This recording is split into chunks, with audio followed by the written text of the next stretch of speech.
letras maiúsculas em branco sob fundo preto. Secretaria de Estado da Cultura do Rio Grande do Sul apresenta. Cuiã, Sabedoria Caingangue. A tela exibe a capa do livro. Ela é vermelha com o título Cuiã, em destaque em letras grandes, bege e de pontas arredondadas. Abaixo Sabedoria Caingangue e sua tradução na língua nativa. Ao abrir o livro, as páginas têm fundo na cor creme. Na página de créditos, o desenho a lápis de cor de chamas estilizadas que se erguem em tons vibrantes de vermelho, amarelo e verde. Ilustrações de Luan Catan Zenes. Grafismos de Marinéia Reis. Tradução de Selvino Cocage Amaral. Cacique Doble. As páginas de apresentação são decoradas com os grafismos da ilustradora Marinéia Reis. Um padrão contínuo de labirintos retangulares.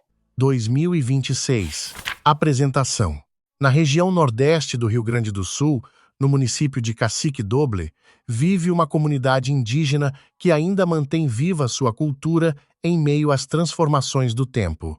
São mais de 800 pessoas das etnias Caingangue e Guarani, que compartilham o território da terra indígena Cacique Doble, homologada em 1991.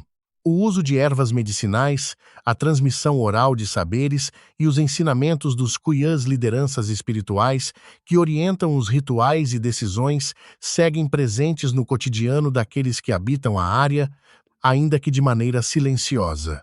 A língua Caingangue é falada, ensinada e fortalecida nas escolas, nas casas e nas rodas de conversa. Esse é o fruto de um esforço da comunidade para que sua cultura seja preservada, pois eles entendem que o idioma é um elemento fundamental para que se mantenha viva a chama da sua identidade. As histórias, perpassadas de geração em geração, têm em si o poder de perpetuar os ritos, as crenças, os saberes e a memória coletiva deste povo. Na comunidade Caingangue, a vida se move diferente. Ela não se apressa e, mesmo em meio ao ritmo frenético fora da comunidade, caminha junto com o ritmo da natureza. O vínculo com os elementos naturais é marcado por práticas de respeito. Antes de colher o que a mata oferece, é necessário pedir permissão. Cada nome dado a uma criança é fruto de um sonho recebido por alguém que conversa com os espíritos durante a noite. Quando nasce um bebê, seu umbigo é enterrado na raiz de uma árvore para que jamais se esqueça de onde veio. Mas nem tudo se desenha em versos. A comunidade também enfrenta os desafios de proteger sua terra com relação a questões tanto externas quanto internas. Como em qualquer comunidade, há luz e sombra, há beleza e dor. Mas é na resistência cotidiana que a cultura Caingangue reafirma sua força. Com cada palavra ensinada, cada história contada, este livro nasce como parte dessa resistência. Além de páginas escritas, ele contém memória e raízes. Ao registrar antigos saberes, ele ajuda a manter viva a cultura Caingangue, para que o tempo não apague o que esse povo tem de mais precioso: as características peculiares de sua identidade.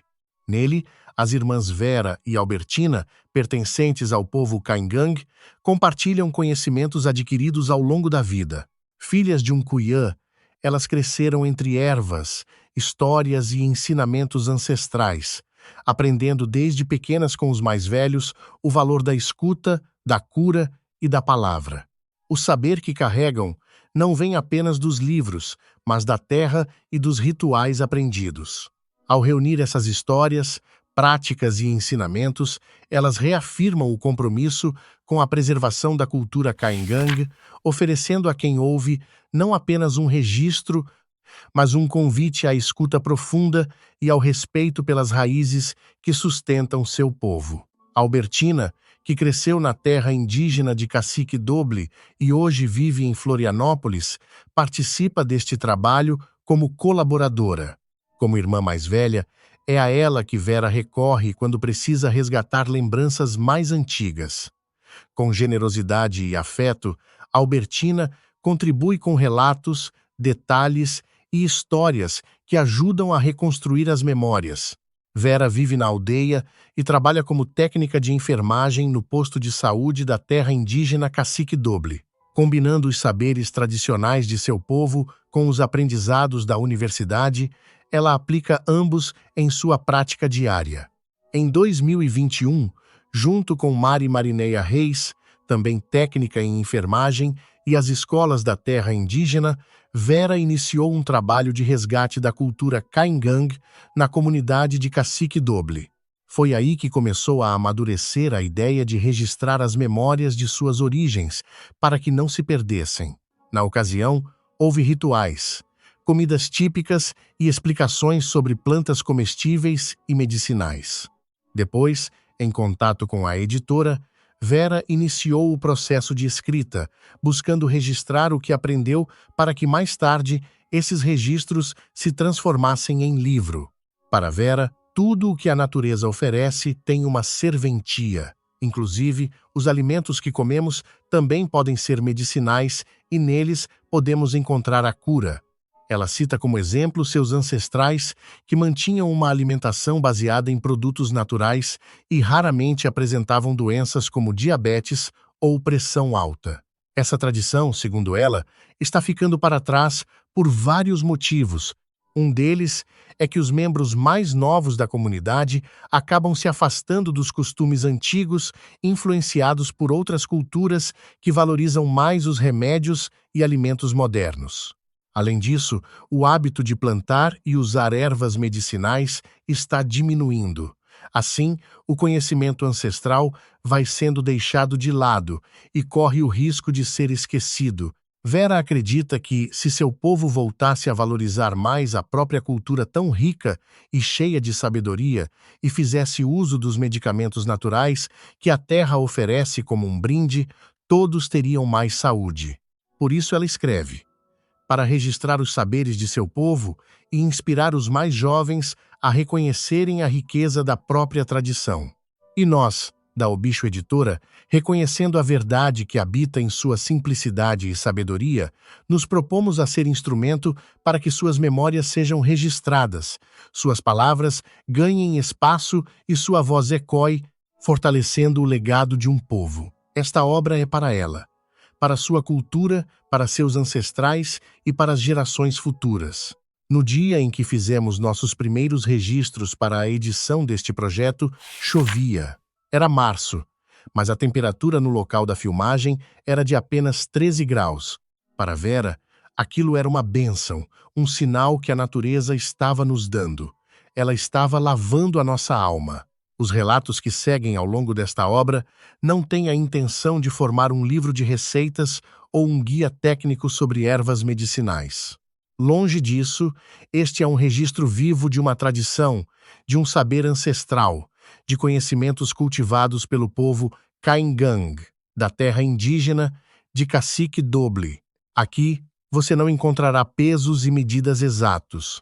Encontrará sabedoria e tradição de povos originários do Rio Grande do Sul, que compõem esta imensa, diversa e riquíssima colcha de retalhos que é a cultura brasileira, um patrimônio imaterial de todos nós.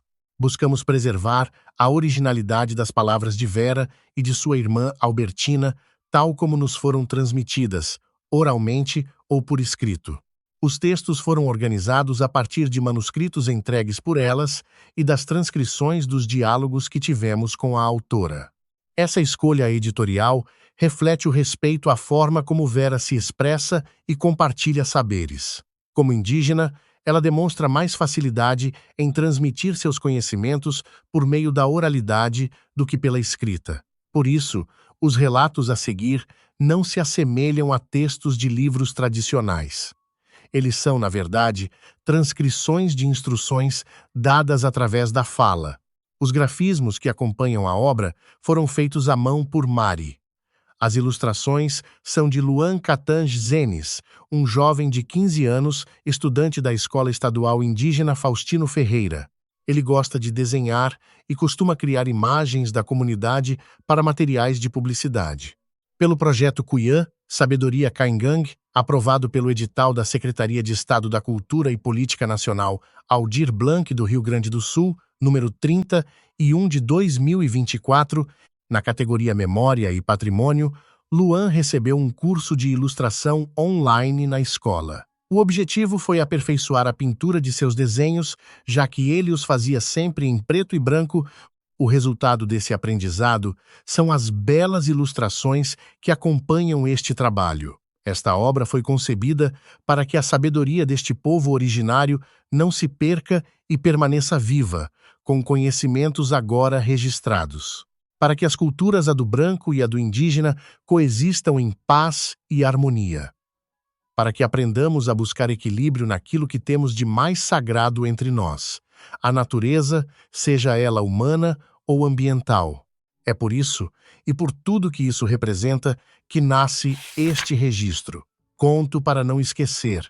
Resgato para não deixar morrer. Capítulo 1. A natureza como entidade viva, os elementos água, ar, terra e fogo. A página que abre o capítulo 1 é dividida verticalmente. O lado esquerdo é vermelho escuro e o direito é creme.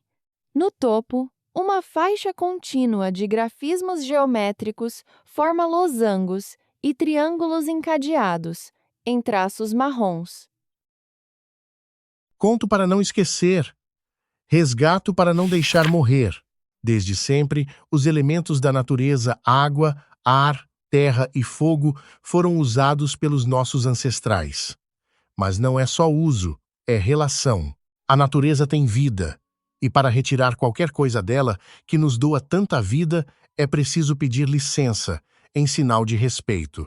Por isso, devemos sempre pedir licença antes de entrar na mata, tocar ou retirar dela qualquer alimento ou planta. A espiritualidade, a fé e as crenças são pontas muito fortes entre nós. Caingang, somos mantidos por essas forças que nos sustentam. Após colher alguma coisa da mata, temos o hábito de chamar nossos filhos ou a pessoa que está nos acompanhando, para que o espírito da pessoa não fique lá. Também devemos fazer o mesmo quando atravessamos um rio com uma criança que esteja dormindo.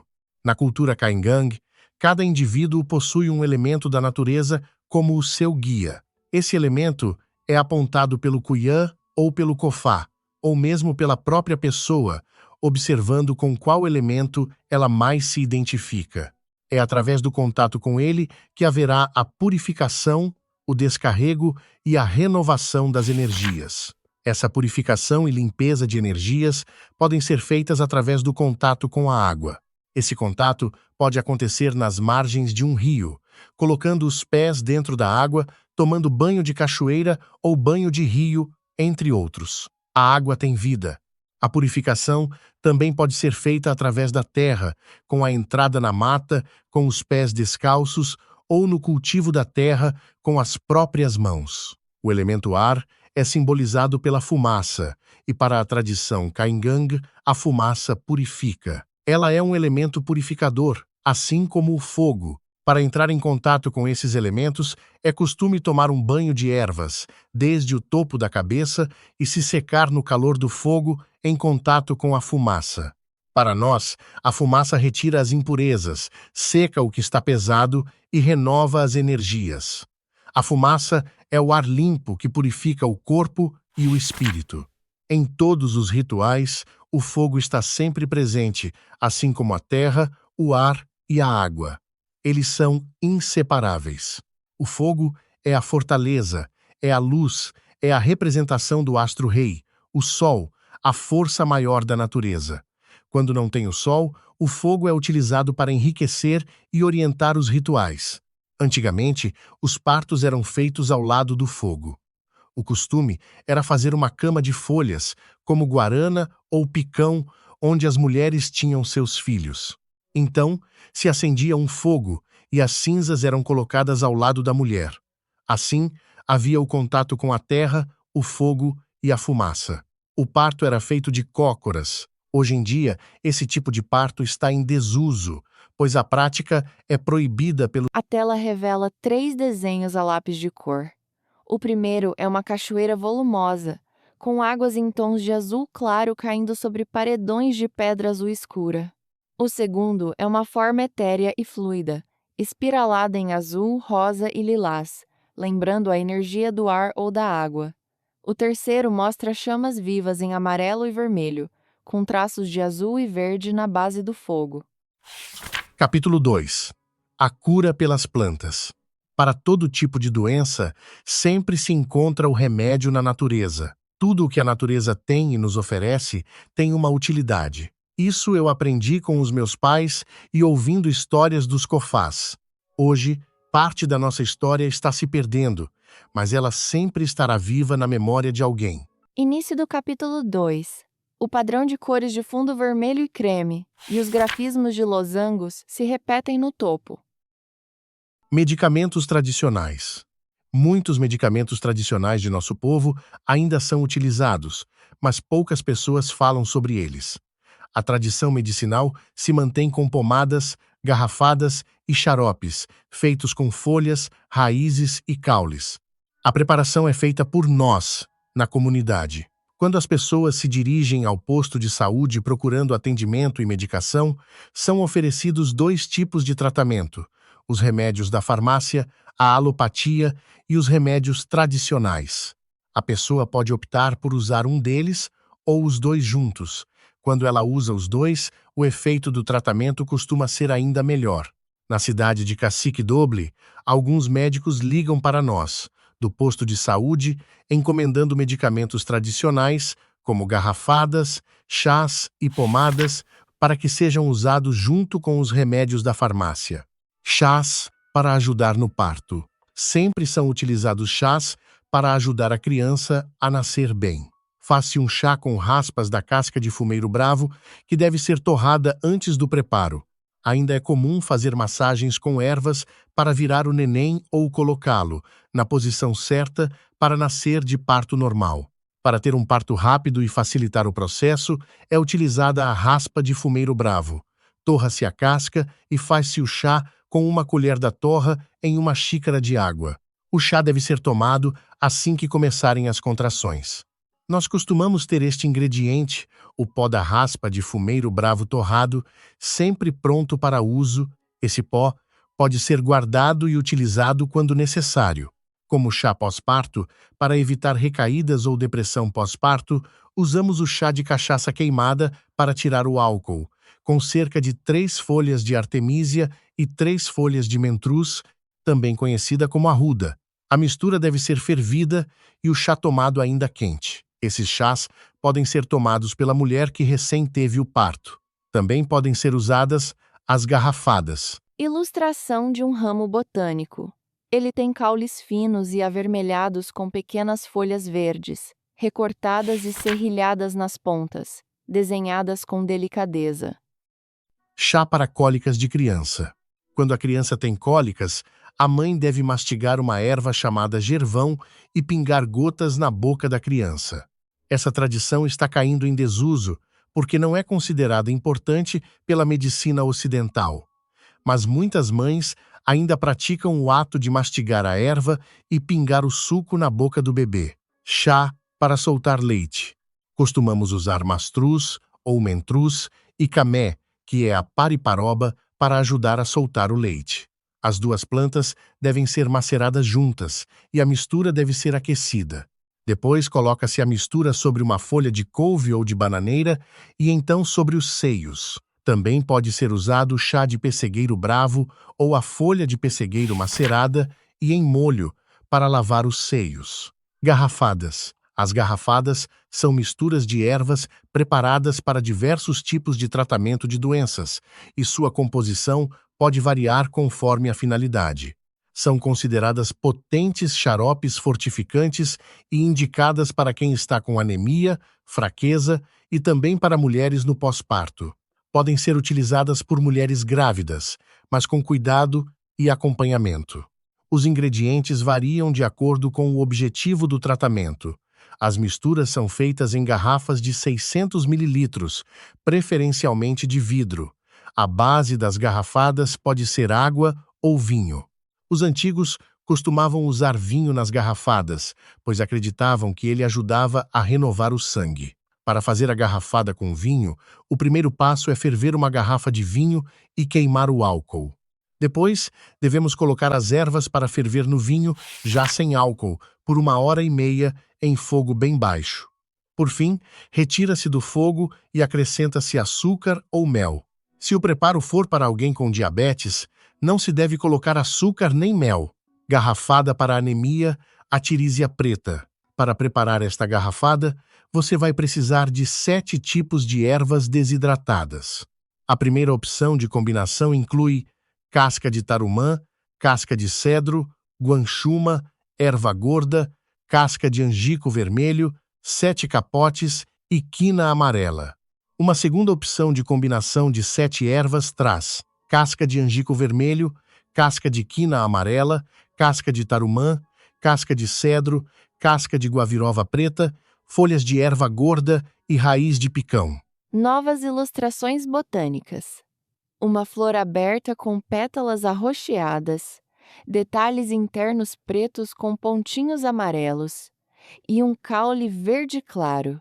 Ao lado, um ramo com folhas grandes bicolores, misturando verde e ocre, com uma pequena flor branca de miolo amarelo no centro. Além das ervas, utilize um copo de açúcar mascavo, 600 ml de água e uma panela de ferro com tampa. Em ambas as receitas, pode-se usar cravo, canela e noz moscada para aromatizar a gosto. O modo de preparo é simples. Em uma panela de ferro com tampa, misture todas as ervas desidratadas, junte o açúcar e 2 copos de água. Leve a mistura ao fogo baixo, de preferência em fogão a lenha, por cerca de 1 hora e meia, mantendo a panela tampada. Após esfriar, coe e engarrafe, completando o volume de 600 ml com água fervente. O desenho de ingredientes culinários e medicinais. Cravos da Índia de cabeças esverdeadas e hastes marrons, feixes de canela em pau avermelhados e sementes ovais de noz moscada em tons de verde-oliva com o interior branco rajado de preto. Pomadas. Para fazer a base das pomadas, utilizamos banha de porco batida em 7 águas para retirar o sal e as impurezas. Bater em 7 águas consiste em misturar a banha com água e trocar essa água 7 vezes. Para dar consistência, mistura-se cera de abelha. Para ser medicinal, é preciso colocar nessa base a planta indicada para o tratamento necessário. A gordura da paca e da capivara também era usada pelos antigos para fazer a base das pomadas, mas hoje em dia não se utiliza mais a gordura desses animais. Para a pomada de cicatrização, os ingredientes são 2 colheres de banha já limpa e batida em 7 águas, 1 colher de cera de abelha, um maço de tanchagem, 10 variedades de folhas e 1 colher de açafrão moído. O preparo é feito colocando todos os ingredientes, exceto a cera de abelha, em uma panela para fritar lentamente em fogo baixo por cerca de 30 minutos. Depois disso, acrescenta-se a cera de abelha e mistura-se bem até obter uma consistência homogênea. Para a pomada de calêndula do mato, utilizada para cicatrização, usam-se as folhas e a flor da planta. Misture-as na banha já limpa e cozinhe a mistura em banho-maria, bem devagar, por cerca de 3 horas. Após o cozimento, adicione 1 colher de cera de abelha para firmar a pomada e conservar. Para a pomada de erva de raposa, indicada para curar hemorroidas, o processo começa macerando as folhas secas da erva de raposa até virar pó. Misture o pó na banha limpa e cozinhe em banho-maria, bem devagar, por cerca de 3 horas. Após cozido, coloque 1 colher de cera de abelha para firmar e conservar. A ilustração de um pote de vidro bojudo contendo líquidos em camadas vermelhas e verdes. Um pegador de mel de madeira mergulha no pote, escorrendo um líquido avermelhado. Guia de plantas medicinais. Açafrão. Utilizado na composição de xaropes, garrafadas e pomadas. é um poderoso anti-inflamatório para as vias pulmonares. Combinado com limão e própolis, torna-se um poderoso elixir para fortalecer o sistema imunológico. Angico. A casca do angico é utilizada para fazer infusão no própolis e para preparar óleo de massagem. Esse óleo é usado especialmente em gestantes, auxiliando na indução da criança à posição correta para o parto. O modo de preparo do óleo de angico vermelho é lento em banho-maria. Desfia-se a parte interna da casca em tiras finas, coloca-se dentro de um vidro, preenche-se com óleo e deixa-se em banho-maria por cerca de 3 horas. O desenho robusto de raízes de gengibre. Elas têm formato nodoso e irregular, coloridas em verde vibrante com fissuras e pontas cortadas na cor vermelha. Atrás das raízes, despontam grandes folhas largas e esverdeadas com nervuras marcadas. Avenca. Planta considerada abortiva, utilizada por mulheres e fêmeas de animais. Também pode ser usada para a limpeza do útero após um aborto espontâneo, auxiliando ou, em alguns casos, substituindo a curetagem, a depender da gravidade. Babosa, utilizada como ingrediente em pomadas para queimaduras e outros tratamentos da pele. Também é usada em shampoos para fortalecer os cabelos. Bálsamo, utilizado para tratar dor de ouvido. A folha deve ser aquecida no fogo e a água que se desprende é pingada diretamente no ouvido, funcionando como um anestésico natural. Calêndula do mato. Planta com flor amarela, excelente para cicatrização. Utilizam-se as folhas e a flor para fazer pomada, macerando-as e acrescentando-as na base de banha. Cipó, milome e marcela. Assim como o chá de marcela, o chá de cipó, milome é usado como digestivo. Deve ser preparado sem a casca. Erva de raposa. Planta utilizada para o tratamento de hemorroidas. Deve-se macerar e ferver as folhas para fazer banho de assento ou torrar a folha para incorporar na pomada de banha. Espinheira santa. Planta muito utilizada pelos cofás, que a ferviam em chaleiras para limpar o sangue. Também serve para o tratamento de doenças venéreas, podendo ser usada em garrafadas ou como chá. No caso do chá, ferve-se um copo de folhas em água. Para as garrafadas, basta acrescentá-la à mistura com as demais ervas. Gengibre. Raiz de uso medicinal, principalmente para o alívio de dores de garganta. Pode ser preparada como bala de 2 formas. A primeira é a bala de gengibre com açúcar, feita com gengibre colhido em período de sol constante. Usa-se um copo de gengibre em cubos, mantendo a casca, um copo de açúcar e um copo de água. Misture tudo em uma vasilha e deixe passar a noite no sereno. Pela manhã, coe, guarde a água e deixe o gengibre secar ao sol. Repita esse processo por 3 noites e 3 dias. No terceiro dia, leve o gengibre à panela e cozinhe até o caldo secar, formando os cubos açucarados. A segunda opção é a bala de gengibre com sal, ideal para quem tem diabetes. Usa-se um copo de gengibre em cubos com casca, um copo de água e um copo de sal grosso. O processo no sereno e ao sol é o mesmo, repetido por 3 noites e 3 dias. No terceiro dia, cozinha-se na panela até o caldo secar. Pode ser utilizada em gargarejos ou em escaldapés para aliviar dores nas pernas e articulações. Guabiroba ou penuã. A variedade preta é considerada mais medicinal. Além da fruta saborosa, a folha, depois de seca, é utilizada no tratamento da diabetes, pois afina o sangue e ajuda a controlar a glicose. Hortelã. Utilizada pelos antigos em rituais para preparar água saborizada e energizada, misturando a erva à água das fontes santas para dar um cheiro agradável. Também era usada para chás e banhos. Pariparoba, ou crimé, poderoso anti-inflamatório. Macerado no pilão, é colocado diretamente na pele em caso de feridas e machucados. Também pode ser utilizado em infusão como chá. Picão. A raiz é utilizada para tratar amarelão e hepatite, ajudando na reconstituição do fígado. A flor, antes de abrir, é usada para tratar pedra na vesícula. Pitangueira. A folha da pitangueira é utilizada para tratar diarreia provocada por viroses. Própolis. Utilizado amplamente como conservante natural em medicamentos e pomadas. Quina amarela.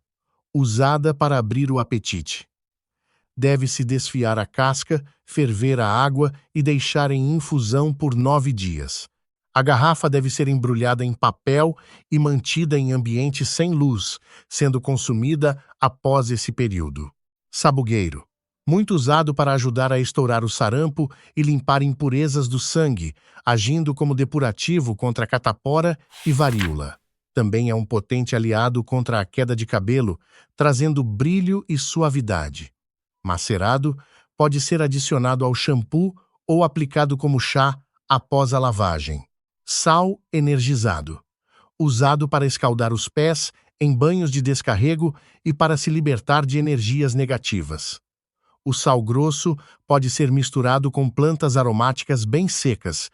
Acreditamos que, junto com a água, o sal é potente e nos livra dos males. 7 capotes. Planta frutífera e anti-inflamatória, com forte atuação no baixo ventre. Mais duas plantas ilustradas a lápis.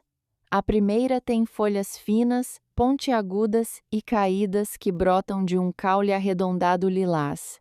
A segunda é um galho comprido com folhas salpicadas de verde e amarelo, carregando frutinhos redondos e esverdeados nas pontas. Capítulo 3. Alimentos tradicionais. Temos o hábito de utilizar tudo o que a natureza nos oferece, ajudando assim com o nosso equilíbrio. Abertura do capítulo 3. Retomando o design de páginas em vermelho e creme. Beldroega ou erva gorda. Utilizamos suas folhas em saladas. É um alimento muito rico em vitaminas e nutrientes. Caraguatá é considerada a carne do índio, rica em proteínas e fibras. Seu miolo é utilizado na alimentação, cozido na água junto com o feijão. Carne de caça.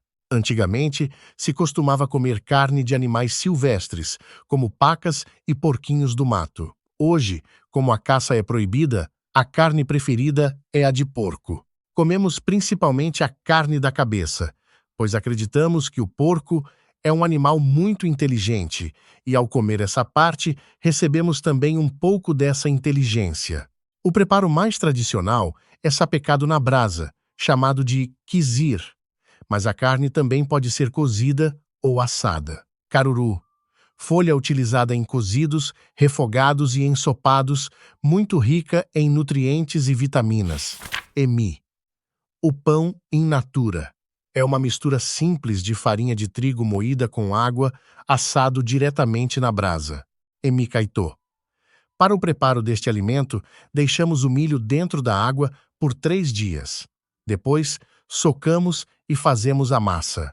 Geralmente, é utilizado o milho cateto, cultivado pelos guaranis. Nesse mesmo processo, também é feita a farinha de biju, uma farinha muito crocante. Feijão. Antigamente, era muito consumido o feijão do mato, que crescia trepado em árvores com uma vagem comprida e um grão miúdo. Era o feijão nativo. Com o tempo, foi introduzida a semente do feijão comum, que é a que cultivamos para consumo nos dias de hoje. Fuá. Além de ser um alimento saboroso, é considerado um tônico para o coração e para o fígado. De acordo com os Cofás, os indígenas tinham resistência e coração forte porque se alimentavam dessa planta. As folhas devem ser utilizadas sem as sementes, para não amargar cumim. São as folhas da mandioca braba. Utilizamos os brotos novos, macerados no pilão e depois cozidos trocando a água por 3 vezes, lavando muito bem. O preparo final é feito como um refogado com banha de porco e sal. Pegiei são os brotos da abóbora. Colhemos as pontas e os brotos antes que virem abóboras e os usamos como alimento nutritivo e medicinal. Piche é feito com milho torrado, depois socado no pilão e peneirado, formando um pó muito fino. Costumamos comer acompanhado de carne e feijão. Urtigão. As folhas do urtigão são ricas em nutrientes e vitaminas. Elas são cozidas com o feijão e consumidas com emi, farinha torrada ou piche. Capítulo 4. Espiritualidade e sabedoria ancestral. O papel do Cuyã e do Cofá na comunidade. Sobre o Cuyã. Abertura do capítulo 4. Nas páginas seguintes, a ilustração de um cesto artesanal de formato arredondado. Seu trançado é colorido com faixas horizontais grossas em verde, água, vermelho alaranjado e fileiras mais finas em roxo e amarelo na base e no topo. Cuyá e o Cofá. A comunicação com os espíritos, os rituais de cura e a transmissão de conhecimentos são feitos pelo Cuyá e pelo Cofá. O Cuyá é aquele que faz os trabalhos de cura, aquele que possui a sabedoria e o conhecimento sobre o manejo das plantas. Ele conhece a mata, se comunica com ela e recebe avisos por meio de sonhos. Tradicionalmente, costuma ser um homem mais velho da comunidade. Os Cofás são os anciãos e anciãs da comunidade, guardiões da memória e da sabedoria adquirida ao longo da vida. Eles transmitem histórias e conhecimentos às novas gerações. O Cuyã e os Cofás realizam rituais de cura, e quando não há um Cuyã na comunidade, os Cofás assumem essa função. Para se tornar um Cuyã, é preciso ter convivido de perto com outro Cuyã e aprendido com ele as tradições. Normalmente, trata-se de uma pessoa bem idosa. O Cofá pode vir a se tornar um Cuyã, caso tenha convivido e trabalhado junto com um deles. Para o povo Caingang, os homens são fruto da própria terra, vieram do pó e ao pó irão retornar. São constituídos pelos elementos da natureza, sendo que cada indivíduo possui uma missão na vida. Rituais e práticas. Nos rituais de batizado, o elemento principal são as ervas. Para proteção contra doenças, utilizamos a casca de fó, o cedro, considerado sagrado. As cascas são colhidas e deixadas em uma vasilha por 3 dias. Após esse período, deitamos a criança em uma bolsa branca e a passamos 3 vezes pelas ervas dentro da vasilha. Também podem ser utilizadas folhas de cerejeira, guavirova e outras plantas consideradas fortes. A criança é entregue aos seus ancestrais, pedindo que seja regida e guiada por sua ancestralidade. O sal também é utilizado nos rituais de batizado. Ele é oferecido para que a criança sinta o gosto amargo na boca e compreenda, desde cedo, o sofrimento que os pais enfrentarão para alimentá-la durante sua criação. A ilustração retangular da textura da casca de uma árvore. Ela tem um fundo verde, água claro, atravessado verticalmente por dezenas de fissuras longas, sinuosas e escuras. Esse gesto cria um elo com a natureza e oferece proteção contra as forças do mal. O ritual do batizado também pode ser feito com pedra amarela, devendo ser realizado no primeiro ano de vida da criança, conduzido pelo avô, caso não haja um ancião mais sábio. Pode ainda ser feito com cinza, aplicada na testa, nas mãos e nos pés do recém-nascido. As cinzas vêm da queima das mesmas folhas usadas no banho do batizado. Os rituais acontecem em uma fonte ou em um rio, conduzidos pelos padrinhos e por um rezador mais velho, invocando os bons espíritos. O desenho de um pequeno monte arredondado de cinzas sagradas. O pó é texturizado em minúsculos pontos em tons de cinza, chumbo e preto, com algumas bordas esbranquiçadas. No ritual da pedra, realizado durante o primeiro ano de vida, esfrega-se uma pedra amarela nas pernas e no rosto da criança para evitar o crescimento excessivo de pelos e barba. O ritual é conduzido pelo avô ou por uma pessoa mais velha. No ritual, para ser corajoso e valente, que pode ser feito até os 8 anos de idade do menino, um pedaço de madeira ou tronco de árvore é colocado em um ninho de formigas. Em seguida, esse mesmo pedaço, com os fragmentos do formigueiro, é esfregado nos punhos da criança. A queima de ervas e banhos medicinais acontece sempre que alguém da comunidade não está bem. Coletamos ervas verdes na mata. Parte delas vai ao fogo para defumar quem precisa, em um ritual conduzido pelo sábio com cânticos e rezas. Depois da defumação, usamos as mesmas ervas para o banho e para o chá. No ritual da planta da cruz no cemitério, próximo ao dia de finados, a comunidade confecciona uma cruz de cedro. Essa cruz é levada em procissão com rezas e cantigas. No cemitério, os rezadores entregam as almas enquanto queimam ervas, e as pessoas passam pela fumaça para se purificarem antes de visitar os túmulos. A saída é feita em profundo silêncio. O ritual para tirar o veneno de viúvos é necessário quando uma viúva ou viúvo deseja se casar novamente.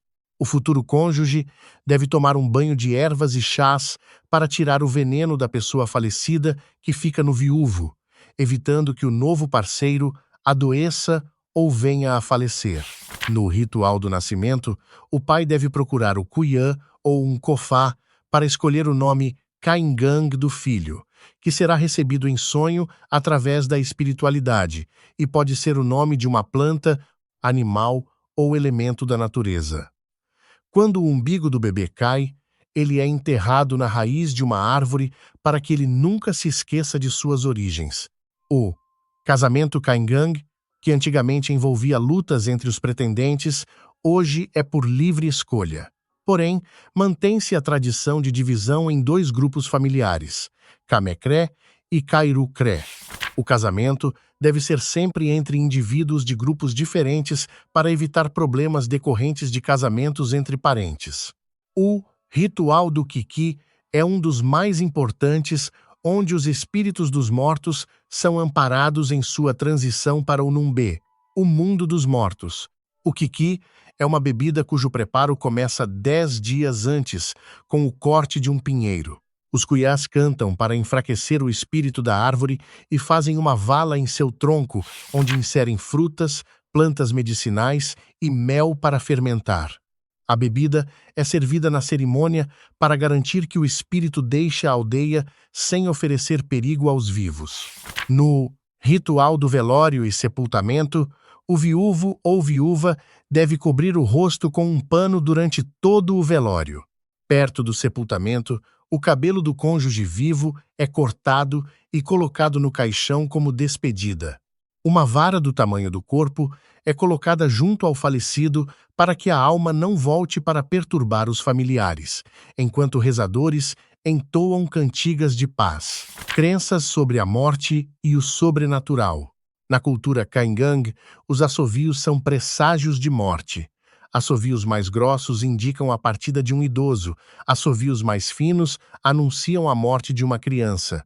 Acreditamos em uma dimensão da natureza para onde a alma vai antes de reencarnar, e mensagens podem ser transmitidas através de sonhos.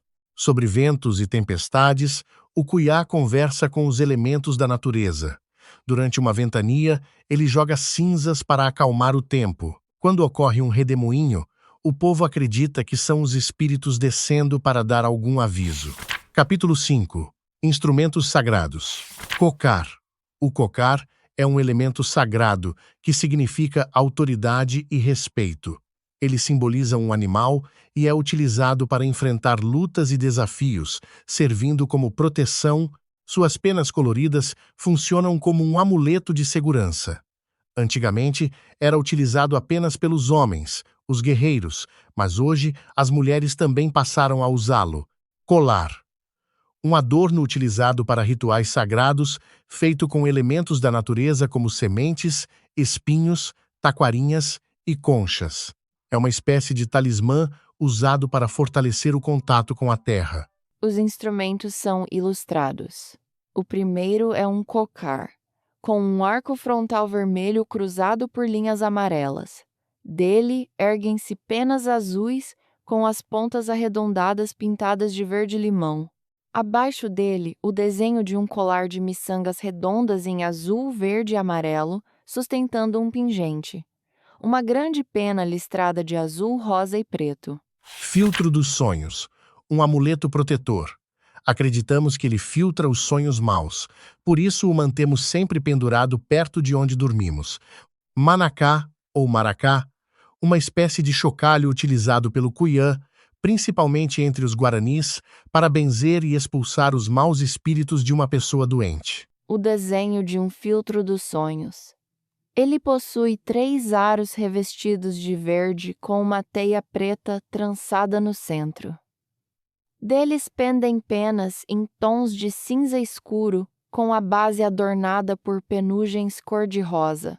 Ao lado, a ilustração do maracá, um chocalho de cabaça preta, decorado com grafismos triangulares em rosa, fixado a um cabo longo de madeira clara e coroado no topo por 4 penas compridas nas cores amarelo, azul e roxo. O livro se aproxima do fim nas páginas de biografia da equipe. Quem tornou este livro possível? Sobre a autora, Vera Lucia Padilha Dias nasceu em 11 de janeiro de 1966, na terra indígena de Cacique Doble, no Rio Grande do Sul. Formou-se como técnica em enfermagem e atua há 25 anos na unidade de saúde básica indígena de sua comunidade. É considerada uma COFA, especialista no cultivo de plantas medicinais e na fabricação artesanal de remédios baseados nas técnicas ancestrais Caingang. Sobre a colaboradora, Albertina Rosana Dias nasceu em 23 de março de 1955. Trabalhou por 32 anos na área da saúde da Fundação Nacional do Índio, a FUNAI, exercendo a função de técnica em enfermagem até sua aposentadoria, tendo prestado serviços em diversas comunidades indígenas do sul e do norte do país. Sobre o tradutor, o professor bilíngue Selvino Cocaja Amaral é nativo da terra indígena Guarita. É professor especialista e integrou a equipe responsável pela tradução dos conteúdos do sistema Android 11 para a língua Caingang, uma conquista histórica para a configuração de smartphones lançada em março de 2021. Sobre o ilustrador, Luan Catan Zenes nasceu em 22 de março de 2010. Estudante da Escola Estadual Indígena Faustino Ferreira, Luan é um jovem focado que desenha a partir de sua imaginação fértil, vivendo de forma simples e expressando seu dom nato nas ilustrações desta obra. Sobre a ilustradora dos grafismos, Marinéia Reis nasceu em 25 de março de 1997. É agente de saúde indígena na terra indígena Cacique Doble e responsável pela criação dos grafismos históricos que ilustram esta obra. Nota de financiamento e acesso. Esta obra foi financiada através do projeto Cuyã Medicina Verde, selecionado no âmbito do edital da Secretaria de Estado da Cultura do Rio Grande do Sul, número 31, de 2024, na categoria Memória e Patrimônio. Para conferir o conteúdo digital e os recursos de acessibilidade desta obra, acesse o site oficial da editora, no endereço editorabichinho.com.br/cuia-sabedoria-caingan.